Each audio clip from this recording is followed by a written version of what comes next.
आइए आज एक ऐसे इंसान के दिमाग के अंदर झांक कर देखते हैं जिसने इतिहास की दिशा ही बदल दी, नेपोलियन बोनापार्ट।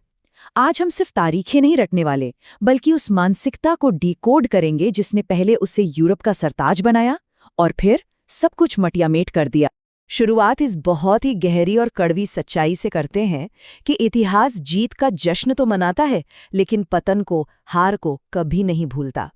ये एक ऐसा सच है जो हमें बताता है कि असीमित ताकत का नशा कितनी जल्दी उतर भी सकता है। और यही इस पूरी कहानी का सबसे बड़ा विरोधाभास है। सोचिए, एक इंसान आधी दुनिया जीत लेता है, लेकिन अपने ही दिमाग से हार जाता है। जिस भयानक महत्वाकांक्षा ने उसे अजेय बनाया था ना, उसी ने उसके पतन का पूरा ब्लूप्रिंट भी तैयार कर दिया था। तो चलिए कहानी शुरू करते हैं फ्रांसीसी क्रांति के उस दौर से जब हर तरफ अफरा तफरी मची थी। फ्रांस को एक नई दिशा की सख्त जरूरत थी, और एक ऐसे हीरो की भी जिसके बारे में किसी ने सपने में भी नहीं सोचा था। अब जरा इस विरोधाभास को देखिए। 1769 में कोर्सिका नाम के एक बहुत ही छोटे से द्वीप पर एक लड़का पैदा होता है। ना कोई शाही खून, ना कोई बहुत बड़ा रुतबा, और फिर अचानक वो एक ऐसा सम्राट बन जाता है जिसके इशारे पर पूरा यूरोप नाचता है, जिसे छूना भी नामुमकिन लगता था। ये सफर अपने आप में किसी चमत्कार से कम नहीं है। लेकिन ये सब कोई जादू नहीं था, और ना ही सिर्फ हथियारों के बल पे हुआ था। असली खेल तो दिमाग का था। नेपोलियन को युद्ध की रणनीतियों का मानो एक पागलपन की हद तक जुनून था। उसकी रफ्तार और सोचने का तरीका इतना अलग था कि वो मुट्ठी भर सैनिकों को भी एक खूंखार फौज में बदल देता था।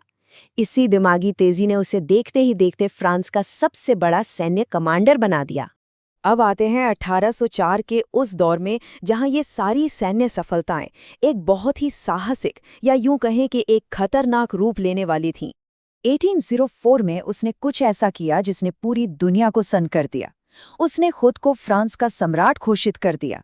गौर करने वाली बात यह है कि उसे किसी राजा ने नहीं चुना था, कोई पैदाइशी हक नहीं था उसका। उसने ये सर्वोच्च सत्ता अपने ही दम पर, अपने ही हाथों से छीनी थी। अपनी ताकत के चरम पर उसने ऑस्ट्रिया और प्रशिया जैसे बड़े बड़े साम्राज्यों को धूल चटा दी थी। यूरोप का एक बहुत बड़ा हिस्सा उसकी मुट्ठी में था। लेकिन इन लगातार मिल रही जीतों ने एक बहुत ही खतरनाक बीमारी को जन्म दिया। वो बीमारी थी अजेय होने का भ्रम। उसे लगने लगा कि उसे हराना अब नामुमकिन है। और यहीं से कहानी पलटती है। क्या होता है जब ये अडिग आत्मविश्वास शुद्ध अहंकार में बदल जाता है? ये सवाल बहुत अहम है, क्योंकि यहीं से एक महान नायक के दर्दनाक पतन की कहानी शुरू होती है। कामयाबी का नशा उसके सर चढ़कर बोलने लगा था। उसने अपने सलाहकारों की बात सुनना बिल्कुल बंद कर दिया। उसे लगने लगा कि वो कभी कोई गलती कर ही नहीं सकता, और इसी घमंड ने उसे अपनी ही महत्वाकांक्षा के एक ऐसे पिंजरे में कैद कर दिया जहां से तबाही का रास्ता साफ नजर आने लगा था। और इसी अहंकार का नतीजा था 1812 का वो फैसला जिसने इतिहास के पन्ने खून से लाल कर दिए। वो था रूस पर आक्रमण का फैसला। ये उसकी जिंदगी की सबसे बड़ी भूल साबित होने वाली थी।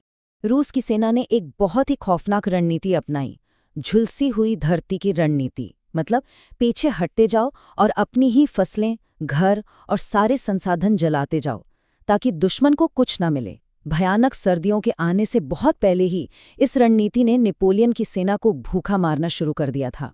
6 लाख, जी हाँ, 6 लाख सैनिक, इतनी बड़ी फौज लेकर वो रूस में घुसा था। लेकिन कल्पना कीजिए, जब वो वहां से लौटा तो केवल मुट्ठी भर लोग ही बच पाए थे। बाकी सब जमा देने वाली ठंड, भूखमरी और बीमारियों की भेंट चढ़ गए। ये एक ऐसी तबाही थी जिसे शब्दों में बयां करना मुश्किल है। इस भयानक हार के बाद ताश के पत्तों की तरह सब कुछ ढहने लगा। जो दुश्मन पहले नेपोलियन के नाम से कांपते थे, वो सब अब एक हो गए। उसकी सेना टूट चुकी थी, रुतबा खाक में मिल चुका था, और आखिरकार 1814 में उसे गद्दी छोड़नी पड़ी और उसे दूर एल्बा द्वीप पर निर्वासित कर दिया गया। तो क्या कहानी यहीं खत्म हो गई? बिल्कुल नहीं। महत्वाकांक्षा की आग अभी पूरी तरह बुझी नहीं थी, और इसके बाद जो हुआ वो इतिहास के सबसे हैरान कर देने वाले पलों में दर्ज है। जरा इस घटनाक्रम को देखिए। वो एल्बा की कैद से भाग निकला, वापस फ्रांस लौटा, और सबसे बड़ी बात, जो सेना उसे गिरफ्तार करने आई थी वो उसके रुतबे के सामने झुक गई और फिर से उसी के साथ हो ली। और इस तरह एक निर्वासित इंसान ने बिना कोई खून बहाए सिर्फ अपने नाम के दम पर पूरे 100 दिनों तक फिर से फ्रांस पर राज किया। लेकिन ये शानदार वापसी सिर्फ एक आखिरी और सबसे बड़े पतन की तैयारी भर थी। इस टाइमलाइन को देखिए, ये कितनी तेजी से बदलती है।